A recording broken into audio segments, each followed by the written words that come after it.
하나님의 말씀은 출애굽기 7장 17절 말씀입니다. 여호와가 이같이 이르노니 내가 이로 말미암아 나를 여호와인 줄 알리라. 볼지어다 내가 내 손에 지팡이로 나일강을 치면 그것이 피로 변하고. 오늘은 피에 대한 이야기들을 좀 나누려고 합니다. 지난주에 뭐 나눴죠? 우리가 뱀에 대한 이야기들을 나눴죠. 그 전에 애굽 사람들, 뱀, 그 다음에 피, 그 다음에 많이 나오는 게 또 뭐 있죠? 바다. 바다 얘기도 제가 잠깐 했는 걸로 알고 있는데, 그죠? 요한계시록에 보면 13장에 바다 가운데에서 짐승이 나온다. 이렇게 얘기했죠. 그러니까, 바다가 좋은 의미로 쓰이는 경우도 있지만, 부정적 의미로 쓰이는 경우들도 있다. 자, 그래서 7장에 걸쳐서 나오는 하나님의 이 말씀들, 그러니까 우리가 10가지 재앙이라고 하는 얘기인데요. 10가지 재앙들은 애굽 사람들에게 내려지고 있는 것만이 아닙니다. 애굽 사람에게 내려진 재앙으로 끝나면 우리에게는 별 의미가 없어요. 동일한 시대를 살아가고 있는 저와 여러분에게도 애굽 재앙들은 여전히 반복되고 있는 거예요. 그래야 성경이 우리가 이 10가지 재앙을 내가 어떻게 바라보고 이해해야 되는지를 우리가 알 수 있는 것이지, 이것이 단순히 그냥 역사적 사건이고 이것이 하면 그냥 우리가 역사적 사실로만 읽고 넘어가면 그만이에요. 근데 그렇게 넘어가 버리면 말씀이 되지 않습니다. 하나님의 말씀은 생명이고 영이라고 하셨잖아요. 그렇기 때문에 현재 우리 안에 일어나고 있는 내면의 활동들, 이것들에 대한 심판, 하나님의 징계, 어떤 것이 하나님이 싫어하시는가, 이런 부분들을 우리가 이해하지 않으면 그냥 이것은 역사적인 사건으로 묻혀버리고 마는 겁니다. 이건 역사적인 사건이기도 하지만 실제적으로는 이것들이 지금 우리 안에 또는 내면 안에 이루어지고 있는 하나의 현상들이고, 하나님 그 부분들을 우리 내면 안에서 심판하시고 우리를 정결케 하시고 있다라는 겁니다. 물론 이 하나님이 이 피재앙을 통해서 반응이 두 가지로 나오겠어요. 그렇죠? 하나는 무시하는 쪽. 에이, 뭐 그런 게 뭐 그렇게 중요해 라고 말하는 사람들이 있을 것이고, 다른 하나는 피재앙을 통해서 우리가 어떤 태도를 지지고 살아가야 할 것인지, 이 부분에 대한 이야기들을 가질 수 있는 것이죠. 하나님의 자녀들은 후자에 해당되어야 합니다. 내가 이것을 통하여 내 안에 무엇이 있는가, 그거거든요. 그래서 그것을 우리가 이해하셔야만 이 피재앙에 대한 올바른 이해들을 가질 수 있다라는 것이죠. 단순히 그냥 물을 피로 바꾼다, 하나님의 기적과 이적과 표적을 이집트인들에게 보여주고 있다, 이 정도가 아니에요. 물론 이것도 사실이긴 하지만 그것보다 훨씬 더 깊은 의미가 있고 현재적 의미가 있다라는 것입니다. 물. 오늘 본문의 내용에 보면 17절에 보니까 하나님께서 그 아론을 통하여 아론의 지팡이로, 모세의 지팡이죠. 지팡이로 나일강을 치면 그것이 피로 변한다. 성경에 나타나고 있는 물의 의미는 여러분들이 뭘로 알고 있죠? 물. 말씀. 진리를 의미. 진리. 그죠? 진리. 그래서 민수기에서도 보게 되면 물아 솟아나라. 그 말은 뭐냐면 진리야 우리 안에 들어오라, 이런 말입니다.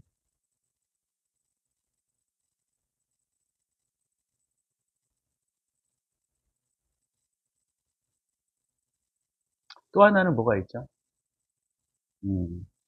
그래서 물이 가지고 있는 상징적 의미는 두 가지예요. 하나는 뭐죠? 하나는 갈증을 해소함. 그죠? 광야에서 물을 얻는 거죠.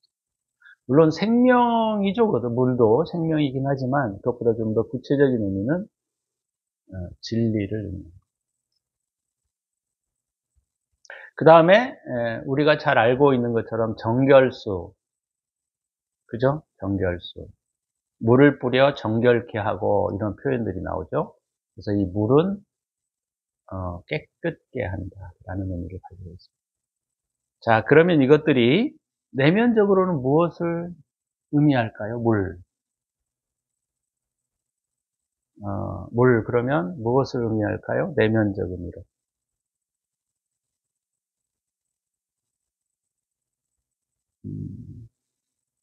우리는 거짓 안에 있어요. 악함 안에 있어요. 악함을 깨끗게 할 수 있는 것은 뭐죠? 진리죠, 진리. 그래서 더러운 것을 깨끗게 하고 정결케 한다라고 하는 의미는 우리의 거짓과 악을 밝히 보게 하고, 그죠? 다른 표현으로 말하면 제가 메시지 했던 부분 중에 하나가 뭐였죠? 물, 진리. 진리는 제가 말씀드리는 세상의 진리를 의미한다고 하지 않았어요. 그죠? 세상의 진리는 옳은 것은 옳은 것이고 틀린 것은 틀린 거예요. 그러나 성경에서 진리라고 말하는 것은 옳고 그름의 문제가 아니고 그것이 뭐의 문제죠? 옳고 그름의 문제가 아니고 이것은 사랑과 연합되어 있느냐 그렇지 않느냐와 연결되어 있어요. 그래서 우리가 제가 말씀을 드렸던 것처럼 진리라는 것이 세상에서 말하는 진리라는 것이 사랑과 연합되어 있지 않으면 그걸 뭐라 그랬죠 제가? 과 거짓이라고. 거짓. 우리 안에 이런 부분들이 되게 많습니다. 그냥 습관을 따라 행하는 것. 그것도 진리라고 말하고 있는데 사람들은 주님은 그것을 진리라고 보지 않아요.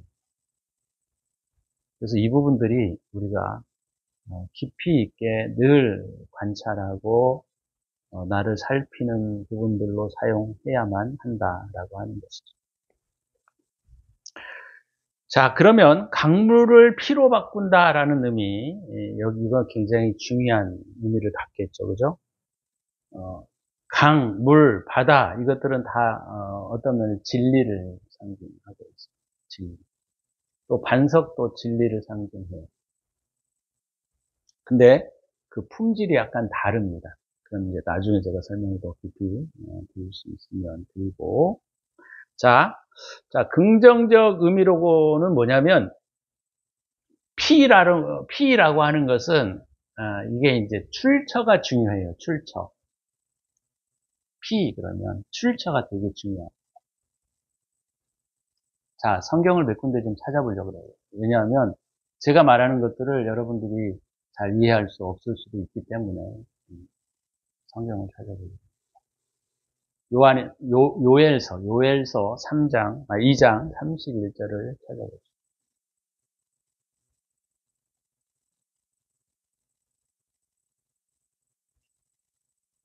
여러분들이 잘 아시는 내용이에요.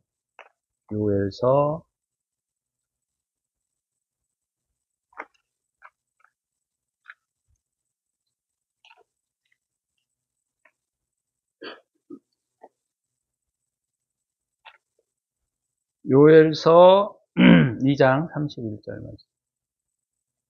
자, 30절부터 제가 봉독해 드릴게요. 내가 이적을 하늘과 땅에 베풀리니 곧 피와 불과 연기 기둥이라. 하늘과 땅의 이적을 베푼다. 요엘서 2장 30절, 31절. 내가 이적을 하늘과 땅에 베풀리니 자, 하늘과 땅은 우리의 공간을 의미하기도 하고 땅을 의미하기도 합니다. 근데 이걸 내면적으로 바꾸면 뭐가 될까요? 하늘은 우리의 마음을. 땅은 우리의 육체 또는 그런 부분들을 상징하고 있습니다.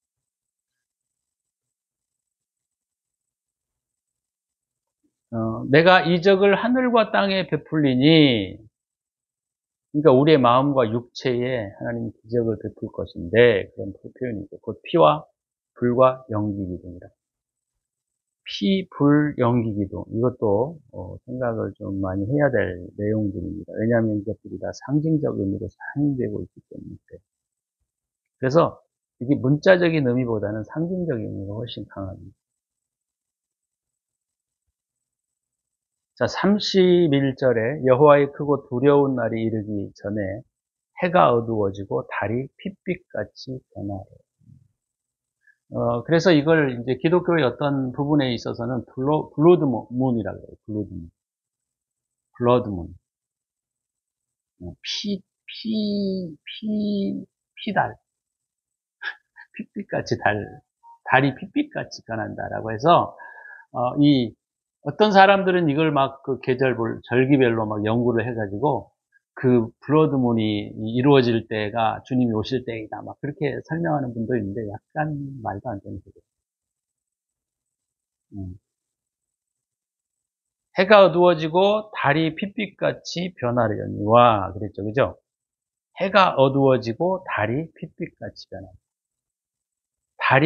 해가 핏빛같이 변하는 게 아니고 달이 핏빛으로 변한다는 거예요. 자, 달은 빛을 출산하지 못합니다. 그렇죠? 해가 방출하는 빛을 달은 그냥 반사할 뿐이에요. 그래서 성경에서 빛은 뭘로 많이 사용되어 있냐면 지혜, 진리로 사용됩니다. 그렇죠? 네. 지혜, 진리 또는 말씀 뭐 이렇게 사용되어지기도 많이 합니다. 자, 그래서 달이 핏빛같이 변한다라고 하는 말은 달이 상징하고 있는 것이 있겠죠. 그죠? 달이 뭘 상징할까요? 빛을 반사하기 때문에 달이 진리의 영역을 상징하고 있습니다.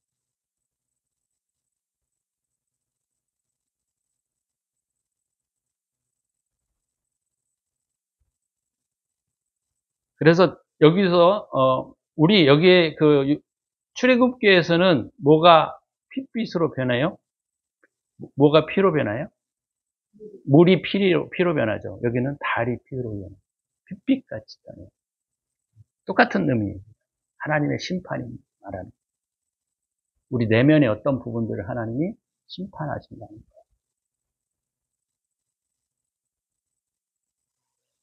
자, 또 한 군데를 좀 찾아볼게요. 이건 요한계시록입니다. 그러니까 출애굽기에 사용되어져 있고 또 요엘서에 사용되어져 있고 또 하나는 요한계시록에 쓰여져 있습니다. 6장 12절에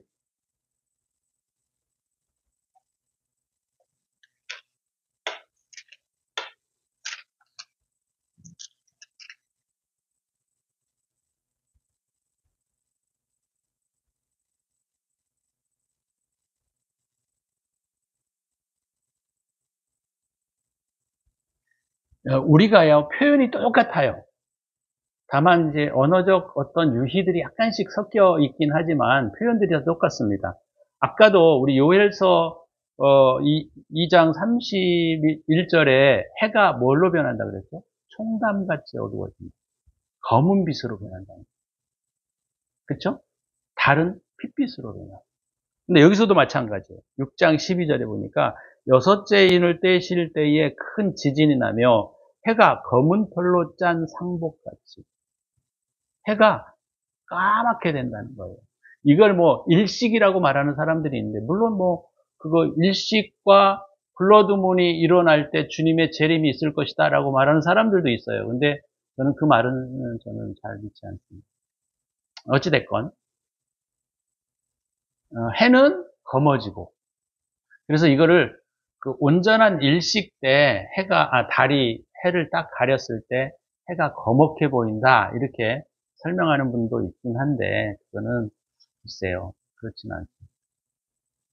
해가 검어진다라고 하는 것은 해가 빛을 잃어버린다라고 하는 그런 의미가 아니고 사실은 해가 상징하고 있는 부분들이 있다는 거예요. 어떤 부분. 그러니까 해는 검어지게 된다라는 거예요. 검어지게 된다. 그리고 여기서도 보면 12절에 달은 온통 피같이 되며 이걸 똑같이 사용하고 있어요. 언어적으로. 여기 거꾸로 사용하고 있지 않아요. 해는 핏빛처럼 변하고 달은 검어지고로 사용하고 있잖아요. 그런 의미로 볼 때 우리가 피가 무엇을 의미하는지를 우리가 알 수 있다라고 하는 거예요. 자, 누가복음 22장 19, 20절에 보게 되면 주님께서 마지막 그 만찬을 하시면서 제자들과 최후의 만찬을 하는 장면이 나옵니다.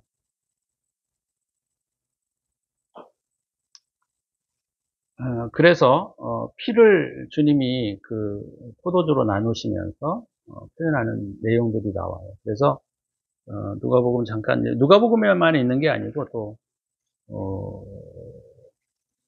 마가복음에도 있습니다만은 누가복음만 잠깐 보면 22장 누가복음 22장 19, 20절 또 떡을 가져 감사기도 하시고 떼어 그들에게 주시며 이르시되 이것은 너희를 위하여 주는 내 몸이라 너희가 이를 행하여 나를 기념하라 하시고 자 20절 저녁 먹은 후에 잔도 그와 같이 하여 이르시되 이 잔은 내 피로 세우는 새 언약이니 곧 너희를 위하여 붓는 것이라. 자 그래서 우리가 최후 만찬 때 뭐를 하죠? 분병과 6월절 우리가 주님의 거룩하심을 기억하고 우리의 구원에 대한 감사를 할 때 성찬을 하잖아요. 성찬할 때 뭘 나누죠? 살을 나누고, 그죠? 살은 분병을 통하여 살을 기념하고, 그 다음에 포도주를 먹는데 포도주는 분잔, 예수님의 피를 상징한다. 이렇게 우리가 이해하고 있잖아요. 그래서 이 예수님이 최후의 만찬에서 살과 피를 나누신다라고 하는 것도 궁극적으로 같은 의미를 가지고 있어요. 그러니까 살은 사랑과 선에 속한 것을 의미하고 피는 진리와 지혜를 상징합니다. 그러면 이제 됐죠. 어느 정도. 자, 물이 진리라고 했어요. 근데 물이 피로 변했다라는 것은 이제 그 부분을 우리가 조금 더 깊이 있게 좀 이해할 필요가 있습니다. 자, 피가 부정적으로 사용될 때에는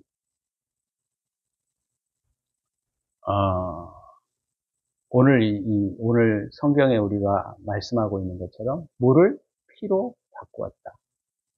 그러니까 모세의 지팡이를 통하여 애굽에 있는 물들을 다 피로 바꾸어 버렸다라는 겁니다. 그렇죠? 여기도 이제 할 말은 되게 많지만 어찌됐건 간에 중요한 것은 우리가 물을 피로 바꾸었다라는 겁니다. 여기가 굉장히 중요한 의미가 요한에 숨겨져 있어요.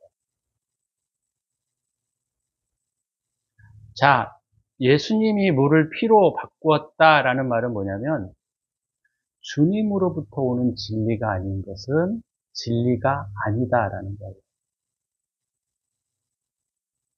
그러니까 물을 피로 바꾸었다라는 말은 뭐냐면 진리를 어디로부터 오게 하느냐? 나로부터 오게 하는 것이 곧 세상적인 것이다. 그게 오늘 이집트 애굽 사람에게 베푸시는 하나님의 심판입니다. 자, 다시 한번 진리의 출처가 나로부터 나오는 것은 다 거짓이요 악이다. 다시 한번 진리가 누구로부터요? 나로부터 오는 것은 다 악이고 거짓이다. 자, 왜 이런 논리가 형성되느냐면요. 인간은 누구나 마찬가지예요. 인간은 누구나 마찬가지예요. 누구나 자기가 진리를 습득한 것을 우리가 주님을 생각하지 않으면 항상 자기 합리화와 자기화 시켜서 사용하게 되어 있습니다. 저도 그런 짓을 많이 해요. 내가 어떤 잘못된 행동을 했을 때 이걸 변명하기 위하여 지식을 사용하는데 그 지식을 자기 합리화와 이기적인 관점에서 이것들을 사용하고 있다는 거예요. 그래서 이게 악이 된다는 거예요. 이게 지난번에도 제가 말씀을 드렸던 것처럼 사악한 거예요. 왜요? 모르면 그냥 사람들이 딱 봤을 때, 뻔히 잘못하는 걸 우리가 알 수 있는데, 진리를 알고 지식을 가지고 있는 사람들은, 뭐죠?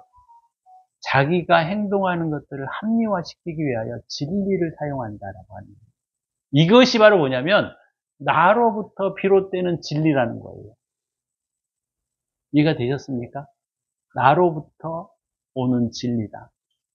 그래서 물을 피로 바꾸었다라는 이 의미는 진리를 진리로 말했다라고 하는 의미보다는 부정적인 의미로는 진리가 나로부터 주어졌다라고 하는 것을 가리키는 거예요.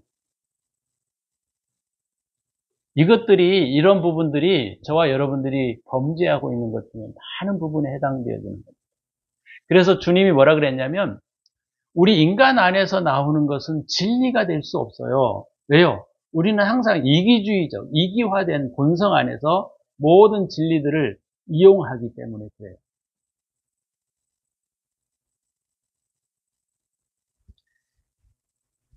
그래서 여러분들이 뭐 그런 기도나 그런 고백 많이 하시죠? 주님만이 진리가 되십니다. 나는 아무것도 아니에요. 그렇게 표현하고는 있지만 사실 가만히 생각해 보세요. 그렇게 생각하지 않습니다. 주님이 진리이신 건 맞아. 그렇지만 나에게도 내가 행동하고 배우고 모는 것들이 진리가 많아. 이렇게 사용하고 있다 이 말이에요. 근데 이 부분은 우리가 철저하게 여러분들이 하셔야 합니다. 이게 왜 제가 이렇게 말씀을 드리냐면 자기를 부인하지 않고서는 진리가 될 수가 없는 거예요. 그래서 내가 가지고 있는 지식이 나로부터 나오는 것은 곧 피제함과 똑같다는 거예요. 그러면 피라는 의미가 긍정적 의미로 사용되어질 때는 뭘까요? 피는 어디에서 나와요? 주님의 몸에서 나와요. 그죠? 주님의 살에서 나온단 말이에요. 주님이 찢기시고 십자가에 달리실 때 그의 몸이 찢기심으로 피가 나오는 거예요. 그러면 이것은 다른 표현으로 말하면 뭐죠? 주님으로부터 오는 진리야만이 진리가 될 수 있다.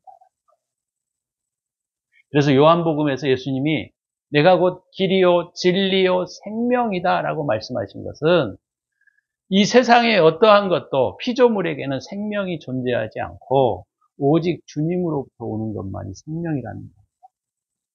또 하나 이 세상에 있는 진리는 다 진리라고 말하지 않고 제가 말하는 진리라고 하는 것이 우리가 이성적으로 합리적으로 판단해서 이게 참이냐 거짓이냐를 제가 말하고 있는 것이 아니고 이 진리라고 하는 것은 주님이 말씀하시는 이 진리라고 하는 것은 주님으로부터 오지 않는 것은 다 악이요 거짓이다라는 거예요.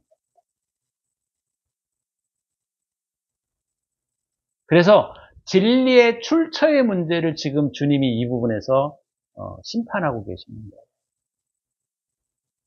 우리가 교회에서 목회자들이 자꾸 그런 얘기 많이 하잖아요.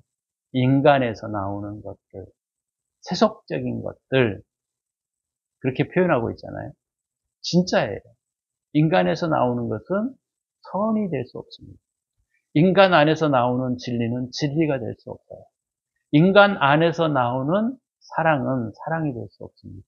왜요? 인간 안에서 나오는 사랑은 쾌락이 될 수밖에 없고 탐욕이 될 수밖에 없고 인간에서 나오는 진리는 뭐가 되죠? 진리가 아니고 자기 합리화에 빠지게 됩니다. 그래서 주님이 그렇게 말씀하시는 거예요. 내가 곧 진리다. 이것들을 저와 여러분들이 기도하실 때 항상 고백하셔야 합니다. 주님 나에게는 진리가 없습니다. 나로 비롯되는 것들은 아무것도 아닙니다. 그게 확실히 고백되셔야 돼요. 그냥 말로만 하는 것이 아니라. 그래서 진리라고 하는 것은 주님으로부터 나오는 것이어야만 진리가 될 수 있고, 나로부터 추론되어지고 내가 가지고 있는 지식들로부터 추론되어진 진리는 진리가 아니고 사실은 합리화할 수 있는 도구가 될 수밖에 없다라고 하는 겁니다. 왜냐하면 인간 스스로 자체에게는 탐욕이 가득하기 때문에.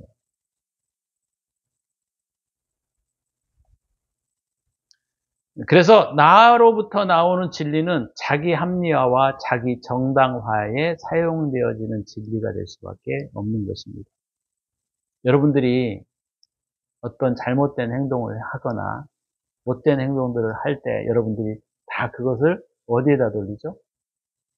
여러분들이 가지고 있는 지식과 진리로 그것을 합리화하고 정당화시킵니다. 여러분들은 그렇게 하시지 않을지 모르겠지만 저는 그렇게 하는 경우들이 많아요. 다 내가 옳은 거예요. 그죠?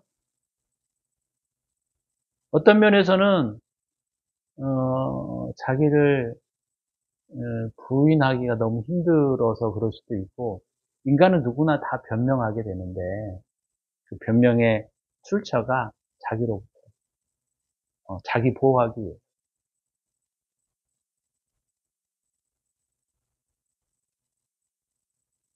그래서 이제 여러분들이 아마 뭐 어떤 문제들을 지적할 때, 아유, 나는 그렇게 행동할 수밖에 없어. 내 상황을 봐. 내 환경을 봐.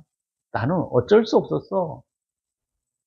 물론 그게 뭐 맞는 부분일 수도 있겠지만, 다 자기 합리화, 자기 정당화에 쓰이게 돼요. 저와 여러분들이 그 탐욕을 버리고 자기를 완전히 비운 상태에서, 그런 표현을 쓸 수 있죠. 그런 표현. 그것은 죄가 될 수 없어요. 그죠? 왜요? 내가 비워진 상태에서는 주님이 내게로 들어와서 하시는 일이기 때문에 주님이 오시는 거예요. 주님의 출처로부터 오는 거예요. 그래서 여러분 변명하시면 안 돼요. 나는 이래서 안 돼. 나는 저래서 안 돼. 나는 원래 그럴 수밖에 없어. 내 기질을 알잖아. 나는 그렇게밖에 잘하지 않았어.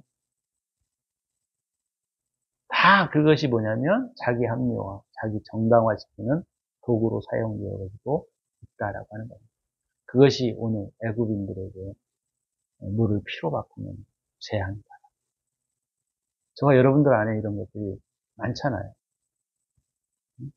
그죠? 그런 것들을 빨리빨리 회개하시고 벗어요. 오직 진리는 주님밖에 없습니다. 나를 비워내지 않고서는 나는 사악한 탐욕 안에 젖어 있는 인간일 뿐입니다. 나에게는 생명이 없습니다. 나에게는 진리가 없습니다. 주님이 오셔야 합니다. 주님이 내 안에 들어오셔야 합니다. 내가 부인되어지고 주님만이 내 삶의 주인이 되어 주셔야 합니다. 이것이 물을 피로 바꾸는 재앙에 우리가 많이 저지르고 있는 범죄 중에 하나라는 것입니다.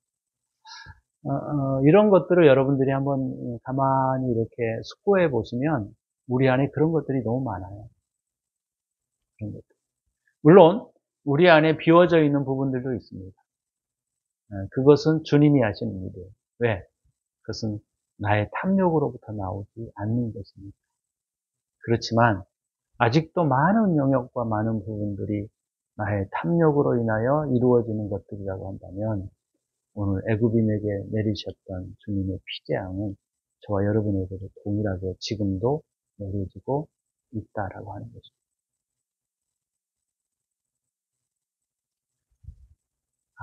오늘 이 말씀에 대한 부분들을 이해하셔야 돼요. 달이 태양의 빛을 반사하여 빛을 이 지구상의 어둠을 밝히는 저녁의 빛으로 우리에게 주어진다라고 하는 것은 동일한 의미를 갖고 있는 겁니다. 우리는 빛의 근원이 될 수 없는 겁니다. 주님으로부터 오는 것을 그냥 단순히 반사하는 거예요. 창세기 1장을 좀 잠깐 넘겨서 한 군데 좀 하시고 생각을 이제 마지막 말씀입니다.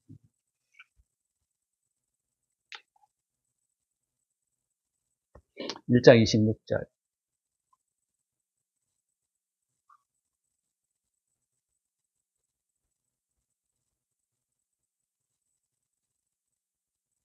하나님이 이르시되 우리의 형상을 따라, 하나님의 형상을 따라라는 말이거든요. 이게 히브리어로 젤렘이라는 단어입니다. 젤렘이라는 이 단어가, 형상이라는 단어가 무슨 말인지 아세요? 영광이라고 하는 단어하고 동일해요. 같은 의미를 가지고 있어요.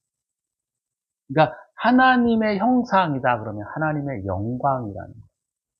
하나님의 영광을 쫓아 인간을 창조하셨다라는 말은 뭐예요? 인간에게는 인간의 형상은 있는 것이 아니고 하나님의 형상을 반사해야 한다는 거예요.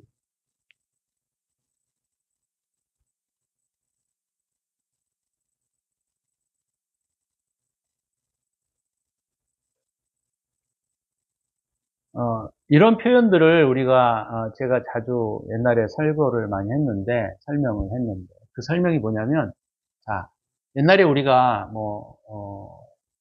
그 광개토대왕비 이런 걸 세우잖아요. 광개토왕비 광개토왕비를 우리가 북방을 정벌하고 거기에 우리의 영역에다가 그 광개토왕비를 세운단 말이에요. 그걸 왜 세우죠? 여기가 나의 통치 영역이다라는 걸 보여주는 거잖아요. 하나님이 똑같아요. 하나님이 당신의 형상을 인간 속에 집어넣어서 이 땅에 당신의 통치권을 우리에게 보여주시는 거예요.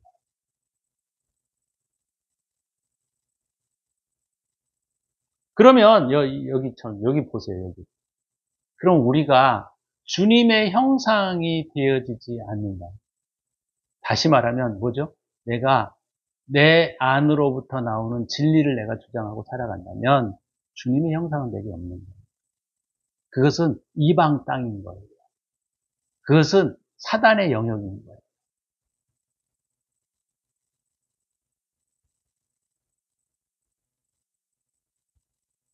고린도전서 11장 7절과 시편 8장 5절을 나중에 찾아보세요. 거기 보시면 이 형상이라는 단어를 쓰는 모습에 대해서 말해주고 있어요.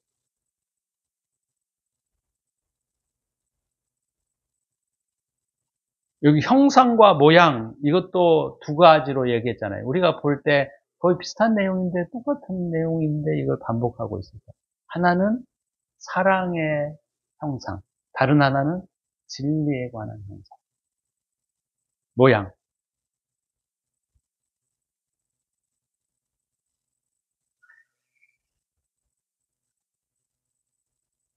여러분, 그래서 나를 부인하지 않으면 우리는 내 안에 아직도 진리가 존재하지 않고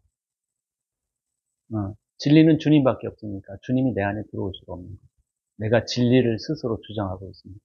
다른 표현으로 말하면 내가 곧 진리다라는 것을 선언하고 있기 때문에 주님은 굉장히 사랑이 많으시고 우리에게 인격을 주셨기 때문에 우리의 인격을 침해하지 않습니다. 다시 말하면 내가 말로는 그렇게 하지 않지만 내가 진리입니다 라고 선언하고 있으면 주님이 진리가 될 수 없어요.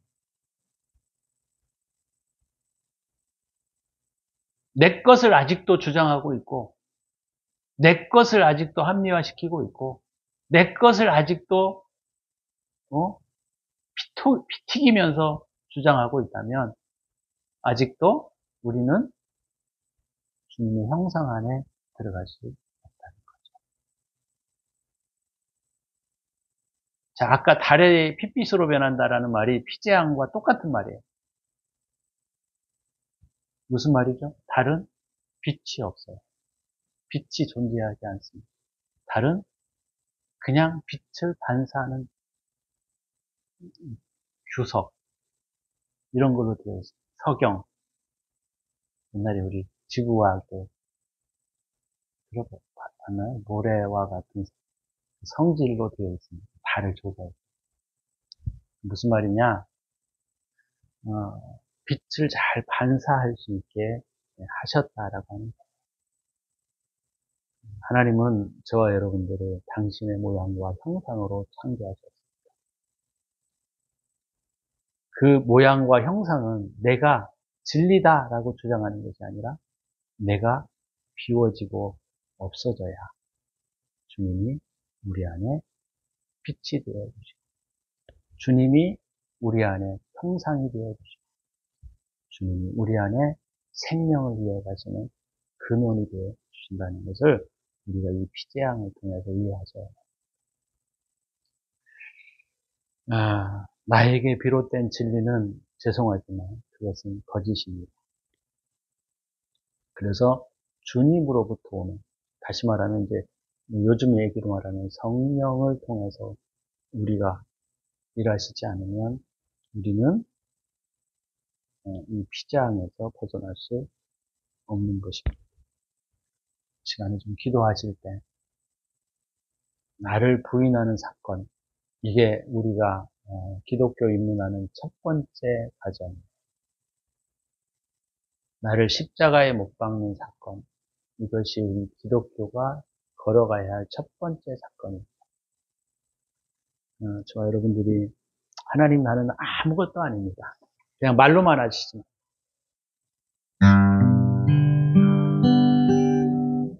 아직도 내 안에 탐욕과 이기주의에 가득 쩔어 있는 자신을 회개하시고 기도합니다.